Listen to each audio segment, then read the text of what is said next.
Meaning of incoherently. Incoherently.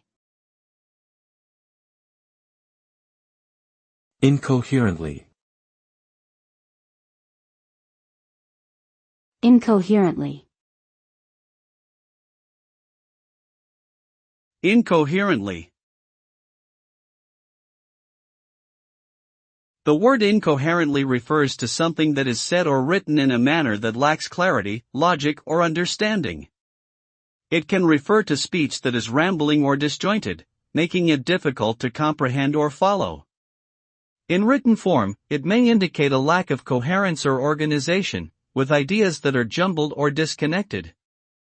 A person who speaks or writes incoherently may be suffering from an illness or disorder that affects their communication skills, or they may simply be under stress or inebriated.